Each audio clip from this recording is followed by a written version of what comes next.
ndagira ngo dusome ijambo ry'Imana mu gitabo cyo kuva 33. Turasoma duhere ku murongo wa mbere ngeze ku wa 4, ndaza gutaruka. Gitabo cyo kuva 33. Niyo magambo Imana yampaye mu rukerera mu gitondo rwose ndimo senga. 33 haravuze ngo Uwiteka abwira Mose ati, genda uvane ino n'abantu wakuye mu gihugu cya Egiputa ubajyane mu gihugu narahiye Aburahamu na Isaka na Yakobo. Nti nzagiha urubyaro rwawe, nanjye ndatuma marayika akujya imbere, kandi nzirukanamo Abanyakanani n'Abamori n'Abaheti n'Abaferizi n'Abahivi n'Abayebusi, mujye mu gihugu cy'amata n'ubuki, kuko ntazaba hagati muri mwe mujyayo, kuko muri ubwoko butagonda ijosi ntabarimburira mu nzira.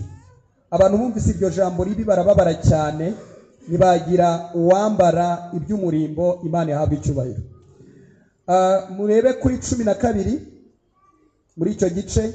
Mose abwira Uwiteka ati, dore ujya untegeka utijyana ubu bwoko ntumenyeshe udutumanye, ariko waravuze uti nkuzi izina kandi wangiriyeho umugisha. Nuko niba nkugiriyeho umugisha koko, nyereka imigambi yawe kugira ngo nkumenye, mbone uko ndushaho kukugiraho umugisha, kandi wibuke yuko ubu bwoko ari ubwawe. Aramusubiza ati, ubwanjye nzajyana nawe mu ruhuri. Mose aramubwira ati, ubwawe nutajyana natwe ntudukure ino. Ikizamenyekanya yuko jye n'ubwoko bwawe twakugiraho umugisha ni iki? Si uko ujyana natwe bigatuma jye n'ubwoko bwawe dutandukanywa n'amahanga yose yo mu isi. Uwiteka abwira Mose ati, n'icyo uvuze icyo ndagikora, kuko wangiriyeho umugisha nkakumenya izina. Tuvuge ngo amen. Haleluya. Mu gitondo ndimo senga, Imana yampaye amagambo, nanjye ndongera ndayasoma. Nasomye mpereye ku bice byo bibanza, ndasoma ndongera nsubiramo. Imana imvandiramo intego yitwa kujyana n'Imana.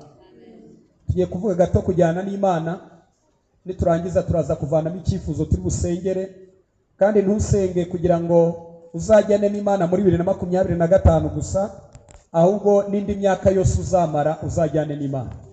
Imana yahabwa icyubahiro. Haleluya. Amakuru dusomye mu ndebe hano mvuga ibintu bikeya kuri yo. Imana yabwiye Mose ko idashobora kugendera hagati muri bo.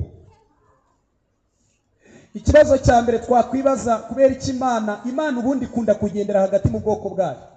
Niba hari ibintu Imana ikunda, muriho muranyumva, ni ukugendera hagati mu bantu bayo. Imana irabikunda cyane, kuko irabizi ko bo ubwabo bonyine batihagije.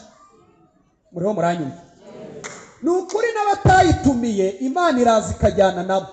Irabizi ko umuntu w'inyama n'amaraso urwego rw'ubuzima rwose yabagezeho atihagije. Ariko ni ikihe gitumye Imana ifata umwanzuro wo kutagendera hagati mu Bisiraheli? Kandi mwibuka yuko niyo Mana yabakuye mu Egiputa imaze gushora imbaraga ziremereye. Ntabwo mvuga ibintu byinshi, ariko Imana yashoye ibintu biremereye kugira ngo ibavaneyo.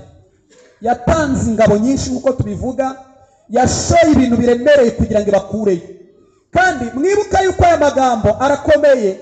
Bibiliya igaragaza neza yuko kugira ngo bagere aha ngaha yari yarakoze ibintu biremereye ku nyanja. Ayo ni amakuru muzi.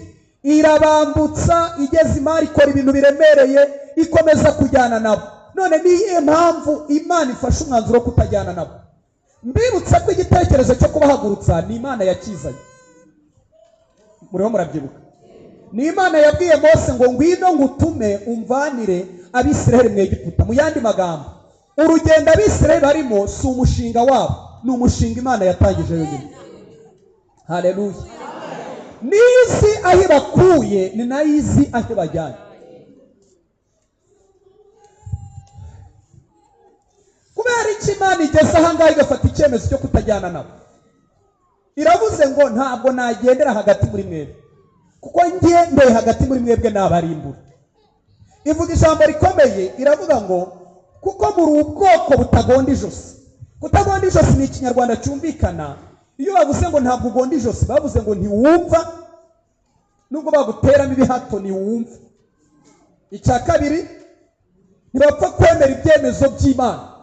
Imana ibabwira guca iburyo bagaca ibumoso. ibabwira ko iki cyera bakagifata nk'icyanduye, ibabwira ko cyanduye bakagifata nk'icyera. Mu yandi magambo, bafunze umutwe, ntibashaka kugendana n'ibyemezo by'Imana, ntibagonda ijosi. Hari habaye ikiriho kugira ngo Imana ifate uyu mwanzuro ukomeye cyane. Mu ijuru ntabwo tuzabaza ibibazo, kuko igice kibaza ibibazo cyo mu bwonko kizaba cyasigaye. Ariko hari utubazo dukeya nari kuzabaza, ariko nta bibazo bizabayo. Imana ifashe mu nyumva. Bari bakoze ikosa riremereye. Mose yagiye gusenga ku musozi wa Sinayi, atinzeyo ngo barangije babwira Aroni bari kumwe, baramubwira ngo wa mugabo Mose watuzanye ntituzi icyo abaye, none turashaka uturemere indi mana. Iyo mana tuyisigize, tuyiramye, tuyivuge, tujya tuvuga ko ari yadukuye mu Egiputa. Muriho muranyumva? Ntabwo nzi aho Imana aho yari iri. Yaravuze ati baramvuguruje pe, bavanyeho imyanzuro nashyizeho, bakuyeho uburyo napanze ibintu, imishinga yanjye nari mbafitiye myiza yo kubagirira neza barayangije.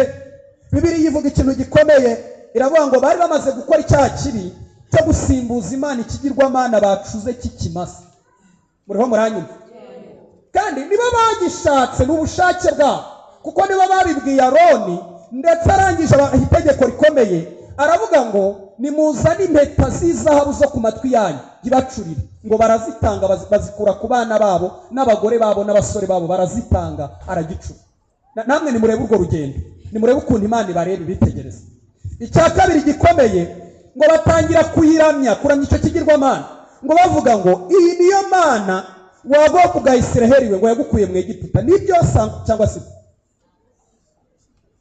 Urumva bafite ikigirwamana cy'ikimasa bakoze mu izahabu. Mose ari ku musozi ari gusenga, agiye kuvugana n'Imana, bakajya bakiramya ngo iyi niyo mana wa bwoko bwa Isiraheli we, yagukuye mu Egiputa. Ibi bintu nibyo si bipfuye? Ntabwo ari byo. Imana ntikavugwe nabi muhari. Nubwo udafite ubushobozi, ariko umunwa urakora. Bwira mwene so ngo umunwa urakora.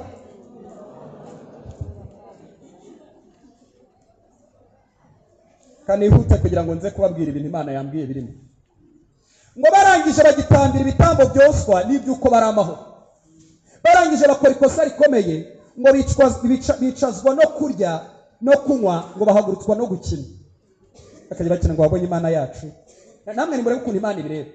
Mwibuke 100% kugira ngo bahaguruke mu maboko ya Farawo, n'urugendo bari bamaze kugenda nta ruhare na utoya bafite.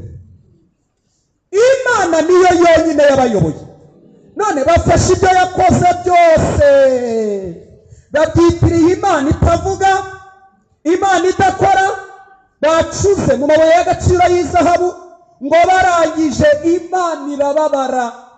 Mu bintu nabonye ku Mana, iyo Imana yanezerewe ibintu ivuga ko ariyo yabiteguye, ariko itabinezerewe ibyitirira abantu. Mwarabibonye? Iyi Imana iyo twasenze ugasenga ukagira ibihe byiza, Imana itiza mu masengesho ikavuga ngo Jean Paul ntabwo ari we wateguye amasengesho, ni jye wayateguye. Ariko iyo wasenze ugafinina, ntabwo Imana yaza. Iravuga ngo yewe mwana w'umuntu we, Imana ihita isanga Mose aho yasengeraga, iramubwira ngo ba bantu bawe mu by'ukuri ni aba Mose? Yarabatwise se? Yarababyaye se?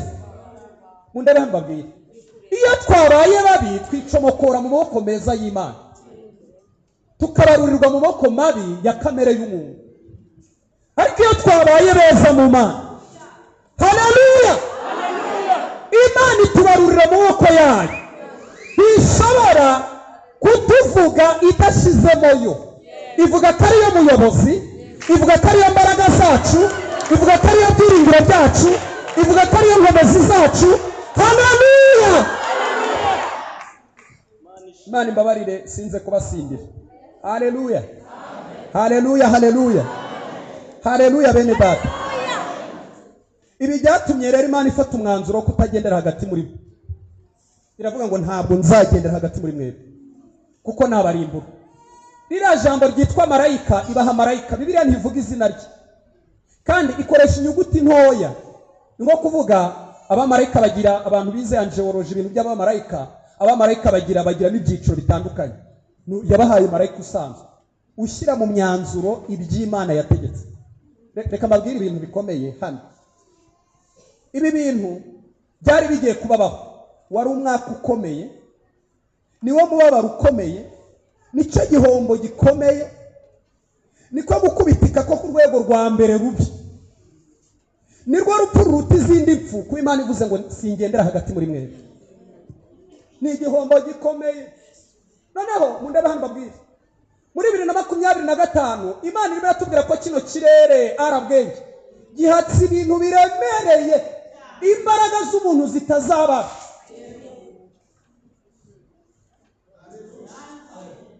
Imana rero inamutse ikubwira ngo singendera hagati muri mwe, waba uhombye. Niwo mubabaro, niko gahinda, nicyo gihano cyo ku rwego rwa mbere. Hari umugabo umwe muri Bibiliya wambabaje cyane, umugabo witwa Sawuli.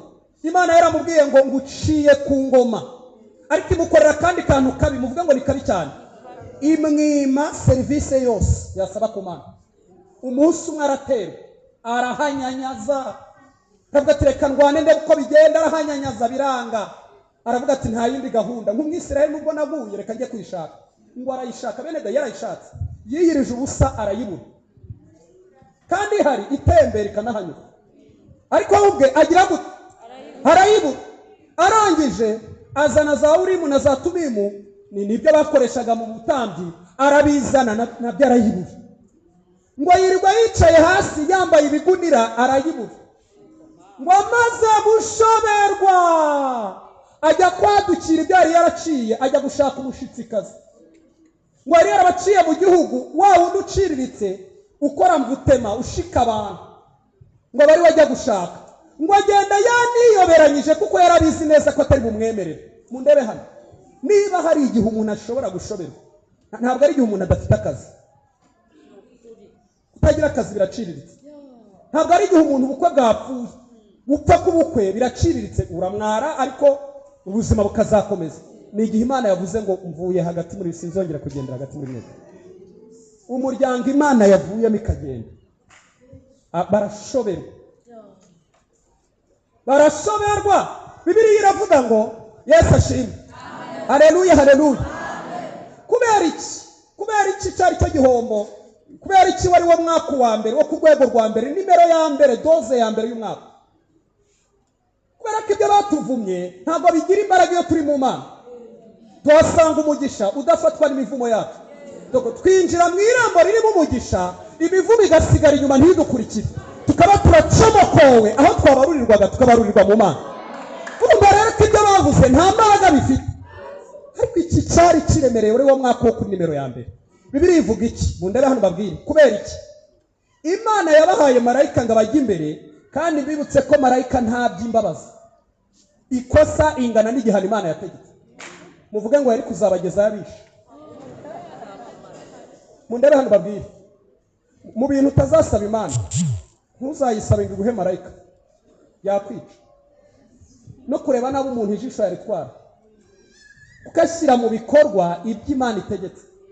Ariko Imana yo ntabwo ari ko ibigenza. Iravuga ngo cyakoze amafuti, ariko reka nongere nyakire. Urumva, kubaha marayika bari batakaje serivisi y'imbabazi mu buryo bukomeye. Bari kuzashirira mu butayu, bari kuzapfiramo, yari kuzabamariramo. Uriho muranyumva? Icya kabiri, bari kuba bahombye imirimo yose ikorwa iyo Imana iri hagati muri bo. Mwari muzi ko hari imirimo marayika atari gukora, kuko yarahawe itegeko ryo kubajya imbere akabagezayo. Ni ukugenda arwana n'intambara z'imbere, nta kureba ngo hari uwarwaye ngo byagenze gutya. Ariko Imana yo ntabwo ari kubigenza, ijya imbere. Sibyo? Murangurikiye? Ibyo duhuye nabyo, ibitaringaniye, ibiremereye, ibikomeye, abanzi baduteze ibyobo, bimwe ikagenda ibisiba, tukagenda dushinguraho ishinguye. Ariko burya ntabwo ibiri imbere gusa, n'inyuma ibihari, igenda ikora imirimo myinshi hagati muri twebwe. Niyo nasoreza aha ngaha. Haleluya, haleluya, haleluya. Shera talasi, haleluya. Torero ry'Imana. Haleluya.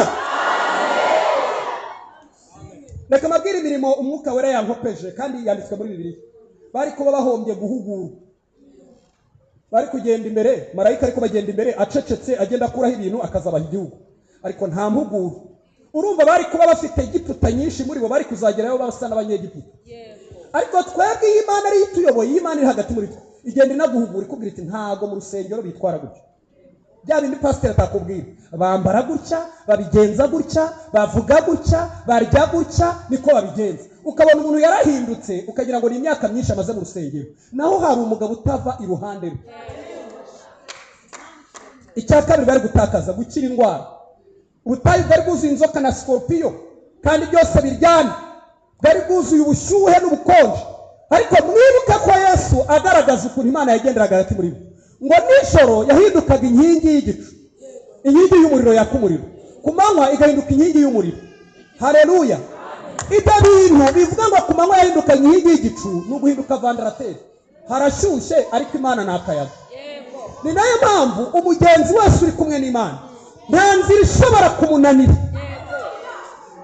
Abantu bashobora kumureba bakabona ntazayishobora, ariko kuko Imana bari kumwe igenda yihindura ikimushoboza kugira ngo abashishe urugendo. Niyo mpamvu imfubyi zishobora urugendo ntababyeyi, abapfakazi bakarushobora, uwabuze akazi akarushobora. Ni ukubera ko iyo Imana ihari, haleluya, igenda ihinduka imbaraga zitubashisha. Ndaje nsoza gusenga. Haleluya. Haleluya. Kubyaza abagore babyara, bagendaga babyara. Nta hantu na hamwe hari ibitaro by'abantu babaga abadamu b'Abisiraheli. Nta n'ubuhamya bw'Umwisiraheli babaza mu rugendo rwose. Imyaka barugiye imyaka 41 n'amezi 2, ariko nta n'umwe babaza. Kubera iki batababaze? Iyo ari hagati muri bo. Igihe cyo kubyara cyarageraga, izamura ibise, zamura ibiti wa mwana witera amahane, aha ni mu butayu kandi urugendo rurakomeje, igategeka ko abyara umubyeyi mu buryo butuma aza gukomeza urugendo mu kanya niba hagurutse.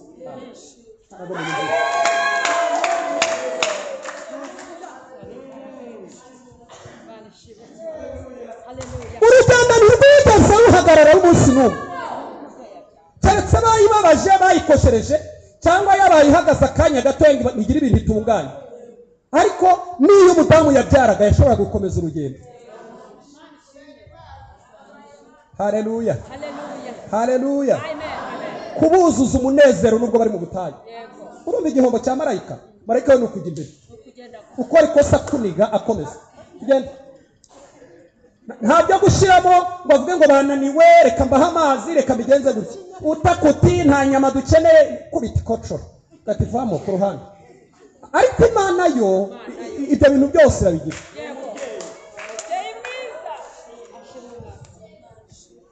Mbega igihombo, muvuga ngo ni igihombo gikomeye. Icya gatatu nuko Imana iri hagati muri bo, ryari iteraniro ritinyitse, muvuga ngo ryari ritinyitse. Inyuma barebye barasuzuguritse, ariko bitegereje mu mwuka baratinyitse. Mundebe hano, baratinyitse. Baramu ngo yigeze kuza kubavuma, Imana yari hagati muri bo, ngo arabegera, abitegeye basaga nabi, basaga n'umukungugu wo mu butayu. Ariko kubera ko Imana yari ihari, la presence Imana yari ihari, ngo abitegeye aravuga ngo nabitegeye mbona ni ubwoko butuye ukwabo. Agera ku rwego yifuza, aravuga ngo icyama nkapfa nkabo, iherezo ryanjye rikazaba nk'iryabo. Ageze hepfo arimo ahanura, aravuga ngo Imana yabahaye umugisha kera sinawukura. Aravuga ngo yabakuye mu Egiputa niyo ibajyana, kandi iyo Mana ifite amaboko nk'ay'imbogo. Aravuga ngo nta byo kuraguza, nta by'ubugoryi, nta by'ubupfumbonye mu bwoko bwa Yakobo. Aravuga ngo bavumbuka nk'intare y'ingore. Yari atangiye kubona andi masezerano ya Kristo Yesu, uzafuhira itorero rye nk'intare y'ingore. Nibwo yamubonye aramubona neza, aravuga ngo ndamuraba. Ndabe hano inyuma basa n'abatagira gahunda, ariko iri hagati muri bo uritegereje mu mwuka bafite gahunda.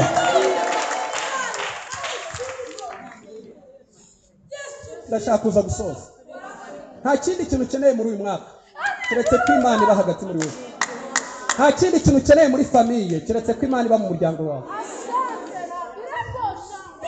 maze mundere hano, maze icyumweru cyose nigisha abantu.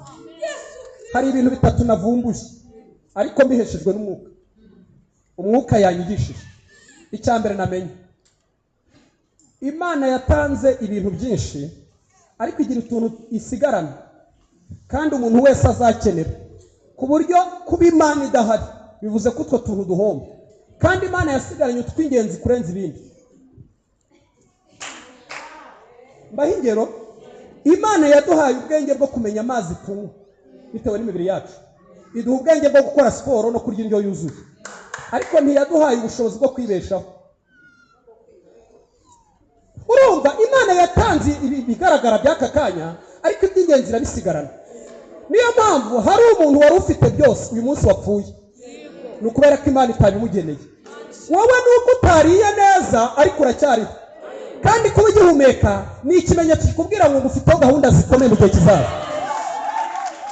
Ntabwo abarokore mu nyumvise, banza bisobanuye nabi, ntabwo mu nyumvise. Imana yasigaranye ibintu by'ingenzi, niyo yabisigaranye. Iyo bikeneye bisaba kuba uyifite. Haleluya, haleluya. Abantu muri hano mwubatse ingo, hari ibibazo bitazakemuka mu Rwanda nubwo haboneka abapsikologe benshi, abigisha indwara zo mu mutwe, abigisha abagore uburyo bubaka ingo, bakakwigisha amatipsi, bakavuga ati abadamu mwese kugira ngo mugire mu nda zeru nuko bigenda. Niyo mpamvu kugira mu nda zeru atari byo byubaka urugo gusa. Imana idahari rwabananira cyane. Masters muzifite umwereka uti nararangije, nanjye nararangije, ariko rukabananira kubera ko Imana ku rugo yasigaranye iby'ingenzi.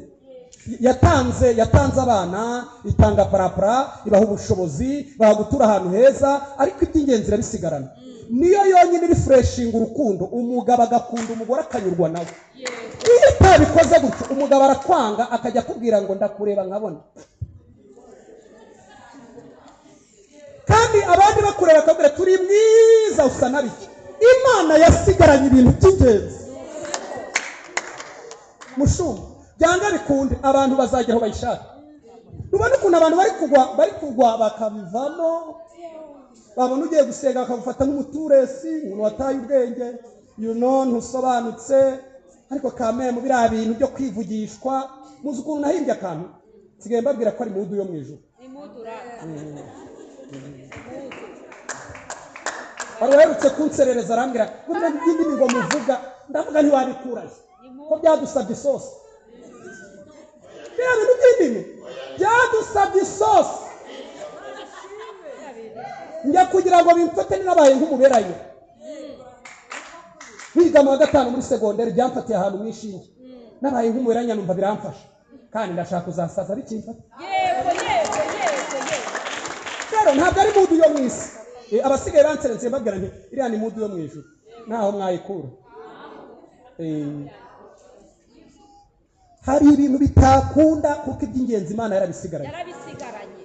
Imana rero kukubwira ngo singendera hagati muri wowe ubuhombye. Ejo bundi nabajije umuntu yarantwaye mvuye kubwiriza, usanga umwana w'umukobwa ku muhanda mwiza pe, ubona wakuriye mu isosi, ariko mbona saa 9 arahagaze hakadahumeka. Ndamubaza ntari kuriya hari ibibazo afite by'ibiryo. Urumva agenda umuscientifique nize science, afite ikibazo cy'ibiryo. Ahambira ati arasa n'udafite ikibazo cy'ibiryo. None se guhagarara yigatumbuza imbere kakwica kugeza umuntu miragucya. Ariko twebwe kubera ko Imana ihari, uraryama nta n'icyo uryamiyeho, ugasinzira, ukabyuka urwana n'Imana ikubwira ngo kanguka usenge igihe cyo gusenga cyageze. Abenshi muri mwebwe mufite ibyaha byo kudasenga mu gitondo, ntabwo muri kunyuma. Haleluya, haleluya. Ibintu by'ingenzi Imana yarabisigaranye. Ongera wewe mwene so mwazanye umubwire ngo ibintu by'ingenzi Imana ibifite yo yonyine. Mu ngo, mu kurera abana, mu kwiga, mu buzima dufite hano hanze, mu mwuka, mu bugingo, mu marangamutima, ibintu by'ingenzi Imana yarabisigaranye. Erega yari ibazi ibintu by'ingenzi Imana yarabisigaranye. Kora muranyumvise, ibintu by'ingenzi Imana yarabisigaranye. Iyo ukeneye indirimbo igira imbaraga mu binyejana, bisaba ko Imana izamo. nubwo wayihimba mutari kumwe. Ndabe hano basetse. Imana igiye guha Abisirayeli Kanani yabahaye ahantu h'ubutayu. Ntabwo muri kunyumva. Ntabwo yagenga ibahereza ahantu hari fertile, hameze neza, haneta, yabahaye ubutayu. Mu misozi irimo umuyaga mwinshi, mu bibuye. Isiraheli niko imeze. Ariko irangije ibahereza icy'ingenzi kizatuma Kanani itazaba ubutayu. Uyirebeye inyuma wavuga ko Imana iguhaye nabi, ariko icy'ingenzi Imana ishizeho kirayigira nimero ya mbere mu kweza pome mu isi. Ntabwo barakora mu nyumvise.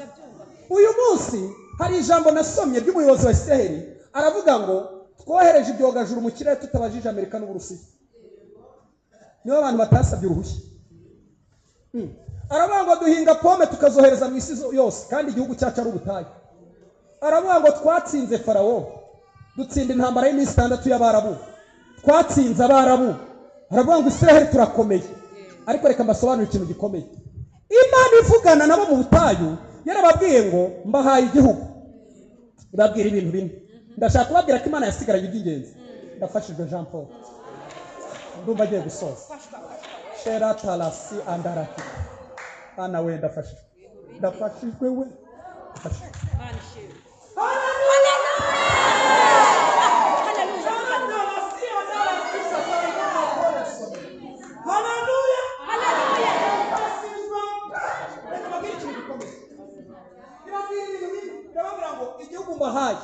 Ni igihugu muzariramo ibyo kurya ntibibure. Urumva cyari igihugu cy'ubutayu kitagakwiye kwera. None Imana ivuze ko bazariramo ibyo kurya ntibibure. Mu yandi magambo ivuganye n'ubutaka, ivuganye na chemicals, composition z'ubutaka, irazibwiye ngo mujye mwera, amatunda yere, pome zere, bere, kuko mvuze ko kitazabura ibyo kurya. Irabwira icya kabiri, irababwira ngo igihugu mbahaye ni igihugu muriho muranyumva mutazagiriramo umurongo wo mwagiriye mu Egiputa. Mu Egiputa mwavomeshaga amaguru yanyu kubera gufuhira imyaka, ariko igihugu mbahaye ntegetse ibikombe n'imisozi kunywa amazi y'imvura. Mu yandi magambo ntegetse systeme y'ubutaka na systeme y'ikirere kujya bakorana. Igihe ubutaka bwa hano bukeneye amazi, imvura yibwiriza igwe.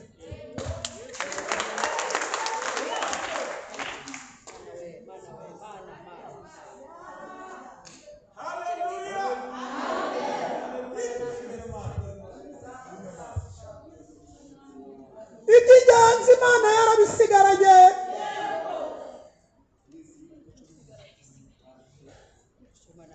Mu Rwanda mukeneye iby'ingenzi, muhe Imana umwanya. Nimuyirukana muzabura iby'ingenzi. Uzagira ibyo kurya ariko bitarimo iby'ingenzi. Ubirye nabyo bikurye.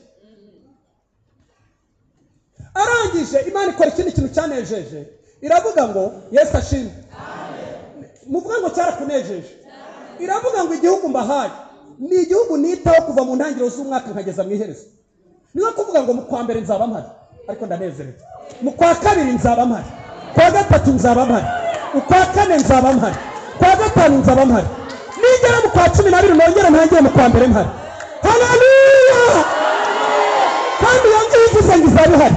Nicana, nisaza, ninanirwa, nitsindwa, nigambanirwa, nivunika, n'Imana y'imbaraga.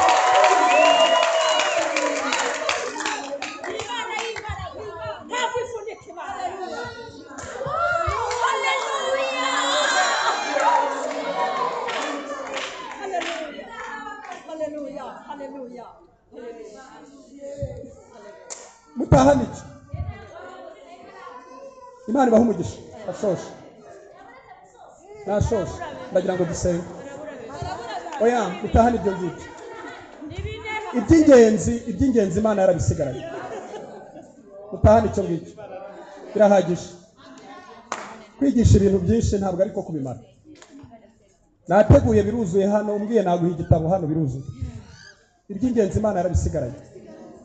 Nimukora ikosa rikomeye yo kwirukana Imana mu buzima bwayo, niwo mwaka wa mbere wo ku rwego rwa mbere, nicyo gifungo kirenze gukatirwa gupfa.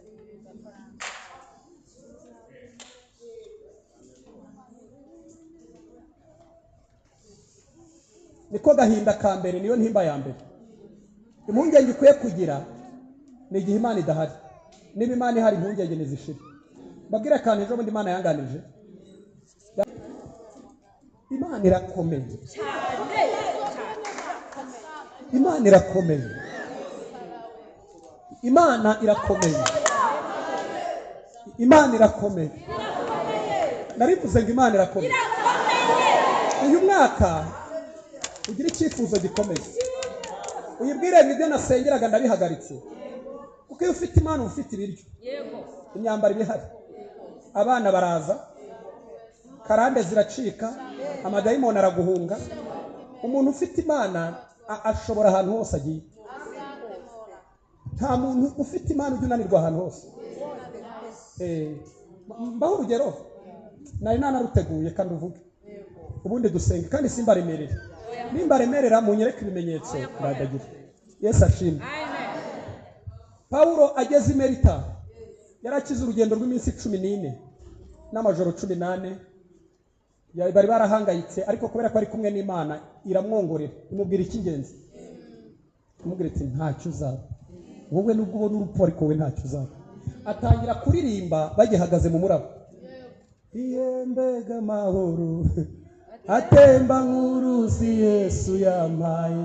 None bakajya bibaza kubera icyo aririmba afite icy'ingenzi.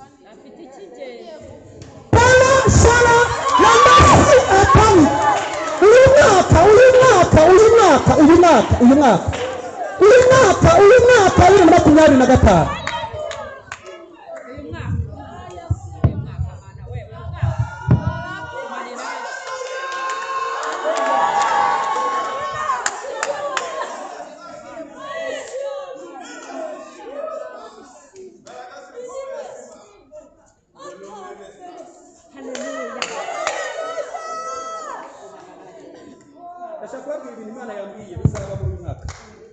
kandi babwire ne kugenda ntabivuze kuko ni mwebwe nari musengera Imana yambwiye.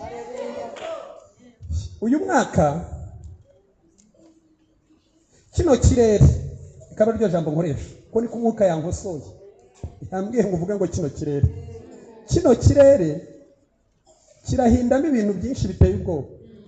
Ngira mwene se ngo wabyumvise. Kirahindamo ibintu byinshi biteye ubwoba kino kirere. Harimo indwara z'ibyorezo zizaza zitunguranye.